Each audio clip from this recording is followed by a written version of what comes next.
आप देख रहे हैं आपकी पुकार लाइव न्यूज और आज की एक अहम खबर के साथ मैं मुकर्रम आफाकी। आइए डालते हैं आज की खबर पर नज़र। आपने तो हॉस्टल बहुत सारे देखे होंगे, लेकिन आज मैं आपको पटना के एक ऐसे हॉस्टल से रूबरू करवाता हूं, जिसे देखकर आप खुद ही समझ जाएंगे कि आखिर पटना के इस creative genius girls and boys hostel को पटना के सर्वश्रेष्ठ हॉस्टल क्यों माना जाता है। आइए देखते हैं आज की खास रिपोर्ट में। क्या कुछ सुविधाएं ना रखिए, वैसे क्या कुछ सुविधाएं हैं, किस नाम से है, कहाँ पे है, क्या कुछ संदेशा देना चाहेंगे, तमाम तरह की जानकारियाँ थोड़ा साझा करें। यहाँ कैमरा पे देखना आपको। सर, ये एक बेसिकली हॉस्टल नहीं, इसको कॉन्सेप्ट कहिए, जो हमने 2016 में शुरू किया था। और हमें इन सारी चीज़ों का बिल्कुल भी पता नहीं था। कभी ऐसा भी सीन आएगा जहाँ ये बंद भी हो जाएगा और फिर से कभी खुलेगा भी और फिर बंद होगा फिर खुलेगा, क्योंकि ये 3 बार ऐसा हुआ है जब हम लोग बंद कर दिए गए हैं आदेश द्वारा, और फिर से फिर खुला, फिर दोबारा बंद हुआ। तो कहीं ना कहीं हमारे साथ साथ बच्चे भी डिस्टर्ब हुए। और ये कोविड सिनेरियो में हम लोग उन बच्चों को कहीं ना कहीं रख भी पा रहे थे जो यहाँ रह के पढ़ना चाह रहे थे। सिर्फ कई तरह से कई बच्चे ऑनलाइन क्लासेस ज्वाइन किए हुए थे। तो हमने क्या किया है, इनसाइड द हॉस्टल लाइब्रेरी का जगह छोड़ दिया है, जहाँ वो बच्चे बैठ करके आराम से पढ़ते हैं, अपने चीज़ को क्लियर करते हैं। और अगर उनको कहीं समझ में ना आए तो हमसे आके कभी पूछ भी सकते हैं, क्योंकि मैं खुद टीचर हूँ। इनफैक्ट मैं उनको पढ़ने में हमेशा सपोर्ट करूँगा, आगे बढ़ाने की कोशिश करूँगा, ताकि वो अपने रिजल्ट को क्लियर करें। क्योंकि आज तक कभी आपने ये नहीं सुना होगा किसी हॉस्टल का ये मोटो है कि बच्चे रिजल्ट तक पहुँचे। ये कोचिंग और किसी टीचर का मोटो हो सकता है, बट किसी हॉस्टल का मोटो नहीं हो सकता है, क्योंकि ये हॉस्टल एक टीचर द्वारा चलाया जाता है। इसलिए इस हॉस्टल का भी मोटो है कि ये रिजल्ट को कन्वर्ट करे। हम कहते भी हैं कि आप हमारे साथ रहें, हम आपको रिजल्ट में जरूर बदलेंगे। गर्ल्स हॉस्टल है सर, सेफ एंड सिक्योरिटी के पॉइंट ऑफ व्यू से आपने क्या कुछ किया? सर, हमने सेफ्टी के लिए क्या किया है, एक तो गार्ड रहते ही हैं, है ना, 24/7। मैंने क्या किया है, एक स्पेशली एक डिवाइस लगाया है। जिस तरह से ऑफिसेस में अटेंडेंस बनता है उस डिवाइस से, मैंने उसी डिवाइस का इस्तेमाल किया है पेरेंट्स को मैसेज भेजने के लिए, जब भी बच्चे बाहर जाएं और जब वो अंदर आए। जब बाहर जाते हैं तो पेरेंट्स के नंबर पे एक मैसेज आता है कि आपकी बच्ची बाहर चली गई है, और जब वो दोबारा अंदर आते हैं तो आप पेरेंट्स के नंबर पर फिर से एक बार मैसेज आता है कि आपकी बच्ची वापस अंदर आ चुकी है। तो कहीं ना कहीं पेरेंट्स उन बच्चे की एक्टिविटीज को पूरी तरीके से ट्रैक कर पाते हैं। अगर वो चाहें रोकना तो रोक सकते हैं, अगर वो चाहें कि हाँ बच्चा जाना चाहता है तो जाने दे सकता है। और क्योंकि जब आप एडमिशन के लिए आते हैं तो आप हर जगह से अपने टाइम टेबल ले चुके होते हैं, तो आपको पता होता है कि मेरा बच्चा इस वक्त क्लास करने के लिए निकला होता है या किसी और मकसद से निकला है। और आपने एक छोटा सा डिवाइस भी दे रखा होता है जिसको हम लोग फ़ोन करते हैं, है ना, जिसको अक्सर पेरेंट्स कहते हैं कम इस्तेमाल करो। हम कहते हैं कि बिल्कुल आप उसी फ़ोन को इस्तेमाल करके आप उस मैसेज से ट्रैक करके आप अपने बच्चे को फ़ोन कर सकते हैं कि आप इस वक्त जा कहाँ रहे हो।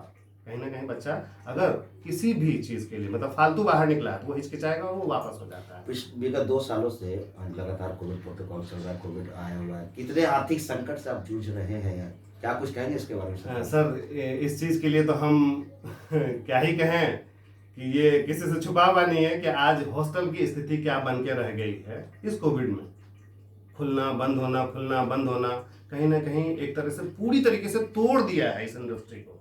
मतलब जितना कोचिंग इंडस्ट्री टूटा होगा उससे 3 गुना 4 गुना ज़्यादा हॉस्टल इंडस्ट्री टूट चुका है, जो कि कहीं ना कहीं कोचिंग इंडस्ट्री का एक बैकअप प्लान है। मतलब कहिए कि एक बैकबोन है जो उन बच्चों को खिलाता है अच्छे से, रखता है अच्छे से, और वो रिजल्ट तक पहुंचाने में कोशिश करता है। तो वो इंडस्ट्री भी आज बहुत नीचे जा चुका है। किस तरह से आपका हॉस्टल चल रहा है? क्या किसी संस्थान कोचिंग से आपका टाई अप है? किस तरह से आप अपनी पब्लिसिटी करते हैं?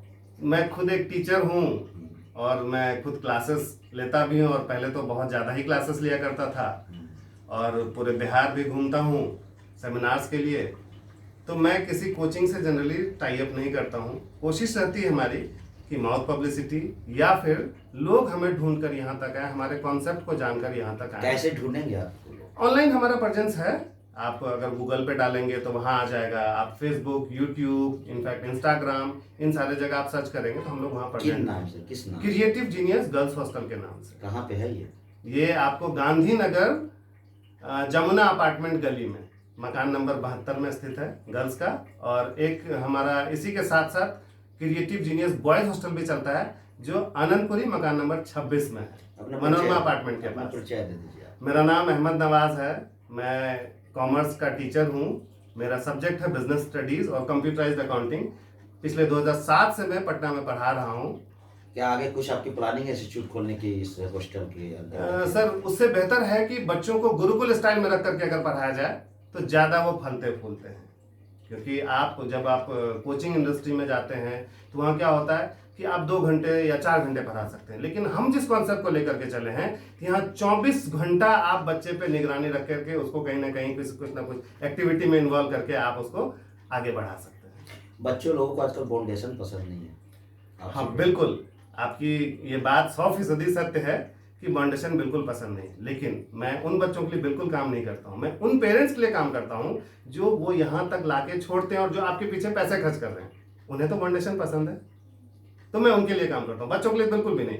और कोई बच्चा सपोज हमारे पास आता है, कोई पेरेंट्स लाके छोड़ते हैं, खुद से आता है, खुदा ना खास्ता यहाँ इस जगह रह करके वो रिजल्ट में तब्दील हो जाता है, रिजल्ट में कन्वर्ट हो जाता है, शायद उसको वही फाउंडेशन बहुत प्यारा लगेगा, बहुत अच्छा लगेगा, और वो लोगों को और वो अपने जूनियर्स को बताएंगे कि तुम भी शायद इस फाउंडेशन में रहोगे तो तुम आगे तक बढ़ सकते हो।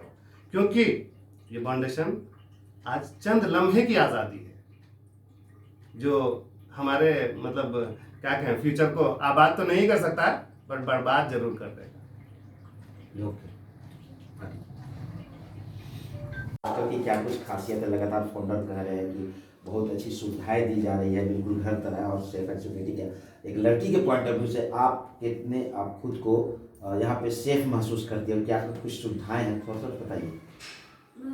हाँ, यहाँ पे सारी सुविधाएं हैं। सिक्योरिटी यहाँ का सबसे अच्छा है, जो कि लड़की के लिए सबसे ज़्यादा ज़रूरी होता है।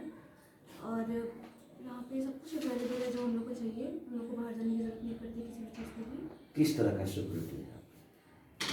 जैसे कि अगर हम बाहर जाना चाहते हैं तो यहाँ पे बायोमेट्रिक पंच है, जो हम पंच करते हैं और फिर उसका जो मैसेज होता है वो हमारे पेरेंट्स के पास जाता है, ताकि मेरे पेरेंट्स को पता चले कि मैं कहाँ जा रही हूँ और कितनी देर तक मैं घर से बाहर हूँ। कहाँ से हो आप? मैं समस्तीपुर से। क्या नाम हुआ? शालिनी झा। इस हॉस्टल के बारे में थोड़ा आप ब्रीफ करिए, बताइए क्या कुछ है, किस तरह का। एक लड़की है आप, और आज के समय आपको पता है कि लगातार हर हॉस्टल में जिस तरह से वाद विवाद चल रहा है, खुद को आप कितनी सेफ महसूस करती हैं इस हॉस्टल में? सेफ्टी तो है यहाँ पे बहुत अच्छा, बट यहाँ पे एक मेन कंसर्न है, हॉस्टल में लोग पढ़ाई के लिए आते हैं, वो भी बहुत ज़्यादा यहाँ पे मायने रखता है। मतलब यहाँ पे एक स्टडी रूम है अलग से, जो कि बाकी हॉस्टल्स में प्रोवाइड भी नहीं किए जाते। और यहाँ पे सर भी बहुत सपोर्टिव है, जो ओनर है यहाँ पे, वो आपको हर जो भी प्रॉब्लम है उसमें आपको सपोर्ट करेंगे। अगर आपको कोई भी दिक्कत है, भले वो चीज़ सही भी जा रहा हो, अगर खाने में कोई दिक्कत है तो सर उसको पर्सनली सुनेंगे और सर उस पर वर्क करेंगे। और सिक्योरिटी तो बहुत अच्छा है और सारी सुविधाएं। कहाँ से हो आप? दरभंगा। क्या नाम है? अदिति प्रिया। कब से वहाँ पे हैं? अक्टूबर से।